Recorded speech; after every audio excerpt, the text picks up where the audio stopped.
Frères et sœurs, chers amis, bonjour. Bonjour mon frère. En fait, c'est un plaisir pour nous de nous retrouver ici ce matin, non seulement pour adorer le Seigneur en esprit et en vérité, mais surtout pour méditer sur sa parole. Ainsi donc, nous vous invitons à ouvrir vos Bibles, lorsque nous allons vous lire une portion de la parole du Seigneur, de la première épître de Pierre, le chapitre 2, nous lirons le verset 9. 1 Pierre 2, verset 9. Nous lisons ce qui suit.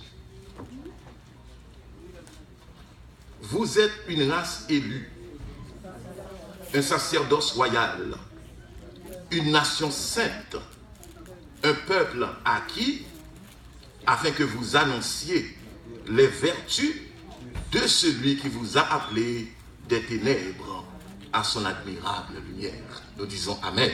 Amen. Frères et sœurs, chers amis, le titre de chrétien est un titre de noblesse qui élève tous ceux qui le portent en dignité morale et spirituelle. Tout au début du christianisme, ceux qui avaient accepté Jésus comme leur sauveur étaient d'abord connus comme ses disciples. C'était au cours du développement de l'Église du 1er siècle à Antioche, c'est-à-dire l'ancienne capitale de la Syrie, on commençait à désigner du titre de chrétien les disciples du Seigneur parce que leur vie faite de sainteté, de dévotion et de désintéressement faisait rappeler à ceux qui les suivaient de près la vie de Jésus-Christ.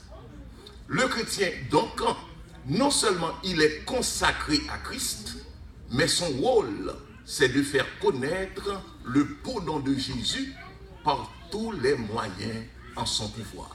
Amen. Cependant, il y a une grande différence entre chrétien et chrétien. Nous nous expliquons et vous allez comprendre. C'est par la faute des conducteurs religieux qui se disent chrétiens que depuis le 4e siècle règne une regrettable confusion dans le monde. Cette confusion est telle que maintenant tout le monde s'appelle chrétien. Les mondains croient qu'ils sont chrétiens et les chrétiens, pour la plupart, ne comprennent pas qu'ils doivent se distinguer des mondains. À l'époque de l'Église primitive, il y avait une ligne de démarcation. Cette ligne de démarcation était tracée par la sainteté de vie des croyants, par leur séparation d'avec le monde, par leur zèle de répandre l'évangile tout en s'évertuant de persuader à tout le monde de rechercher le salut éternel. C'est grâce à cette ligne de démarcation qui était bien évidente au regard de tous que les inconvertis étaient si profondément impressionnés, ils respectaient les croyants et les appelaient chrétiens. Amen. Malheureusement, de nos jours, les choses ont beaucoup changé. Cependant, si nous aimerions retourner aux anciens sentiers que Christ nous a tracés, si nous aimerions établir de nouveau la différence entre chrétiens et mondains, si nous aimerions voir l'évangile faire un impact sérieux sur notre actuelle société qui tombe en dégénérescence morale, vous et moi, frères et sœurs, nous avons besoin d'apprendre à marcher dans la sanctification. Voilà pourquoi ce matin, nous allons vous parler des responsabilités spirituelles du chrétien envers le Seigneur.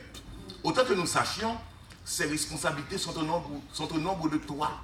Alors nous allons rapidement les considérer avec vous au fur et à mesure que nous ferons le point sur chacune d'elles. Tout d'abord, voyons la première responsabilité. La première responsabilité spirituelle du chrétien envers le Seigneur, c'est de se livrer à Christ en sacrifice vivant. C'est ce que l'apôtre Paul sait lorsqu'il déclare « Je vous exhorte donc, frères, par les compassions de Dieu, à offrir vos corps en sacrifice vivant, saint, agréable à Dieu, ce qui sera de votre part un culte raisonnable. » En d'autres termes, cette consécration, Cette offrande de soi-même, l'apôtre Paul la juge comme une façon d'adorer Dieu que la raison même recommande. Le chrétien qui s'abandonne de cette manière au Seigneur Jésus accomplit un acte de reconnaissance. Il déclare par là qu'il ne s'appartient pas à lui-même, mais Christ, qui l'a racheté au prix de son sang, peut se servir de lui comme il veut et sans limitation. Ainsi donc, la totale consécration au Seigneur Jésus est la première responsabilité spirituelle de tous les chrétiens. Deuxième responsabilité. La deuxième responsabilité spirituelle du chrétien envers le Seigneur, c'est l'évangélisation. C'est-à-dire, c'est de présenter l'évangile à d'autres gens afin qu'ils puissent être sauvés. La commission que le Seigneur confie à tous les chrétiens, c'est de faire de tout le monde des disciples, les baptisant au nom du Père, du Fils et du Saint-Esprit. L'apôtre Pierre souligne cette vocation à l'entendement de tous les chrétiens en disant, vous au contraire, vous êtes une race élue, un sacerdoce royal, une nation sainte, un peuple acquis, afin que vous annonciez les vertus de celui qui vous a appelé des ténèbres à sa merveilleuse lumière. Annoncer les vertus du Seigneur, c'est-à-dire annoncer la bonté, la compassion, la miséricorde de Dieu à tous ceux qui vivent sans Dieu, sans espérance et loin de la vérité. Et finalement, la troisième responsabilité spirituelle du chrétien envers le Seigneur, c'est de combattre le bon combat de la foi. Combattre le bon combat de la foi, c'est de persévérer dans la sanctification malgré les tentations qui pourraient nous éloigner de la voie que Christ nous a tracée. Combattre le bon combat de la foi, c'est d'éviter avec vigilance de tomber dans la tiédeur spirituelle, l'indifférence spirituelle à cause des persécutions rencontrées dans la pratique de la parole. Combattre le bon combat de la foi, c'est d'avoir une bonne conscience pour réduire au silence ceux qui parlent mal de nous ou qui nous calomnient à cause de notre prise de position pour le Seigneur. Frères et sœurs bien-aimés, le bon combat de la foi n'est pas difficile à combattre.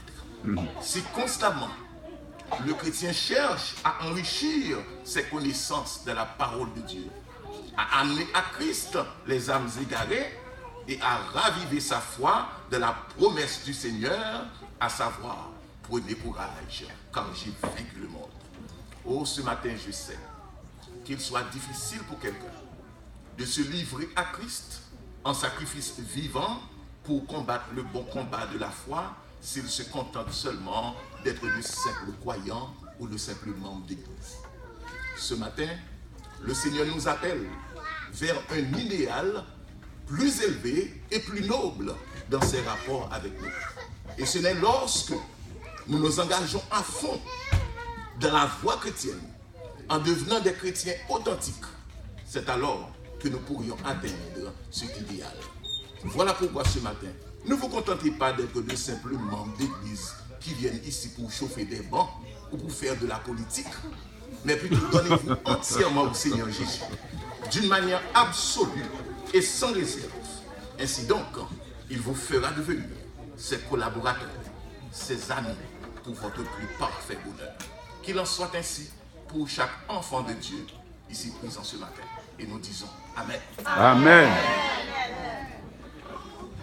Et pour finir, on a levé pour nous chanter dernier couplet, debout, debout, encore.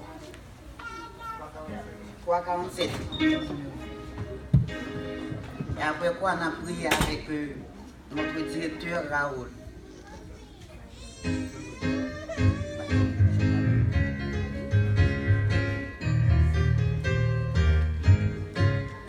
Debout, debout, encore lutter jusqu'au matin.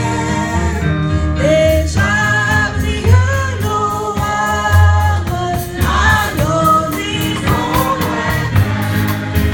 Bientôt je prends nos âmes au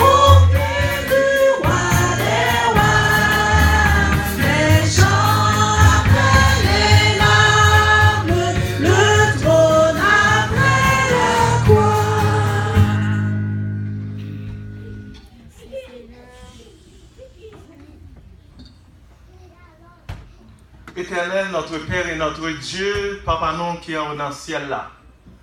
Nous disons merci pour le bel message ça que vous voyez nous par le truchement de ton serviteur Jimmy Louis.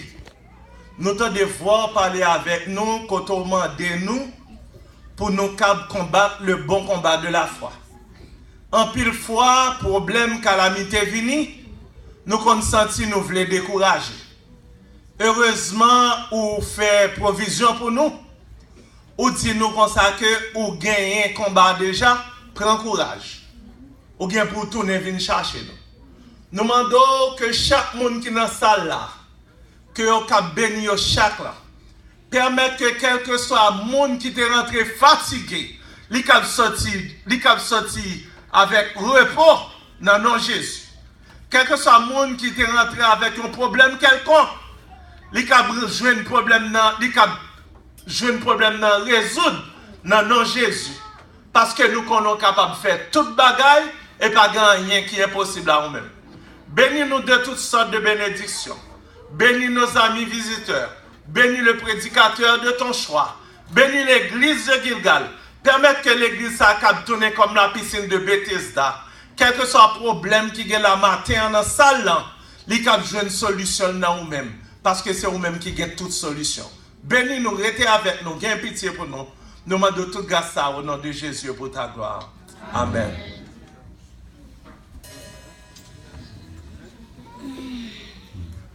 Merci et bon sabbat dans le Seigneur. Amen.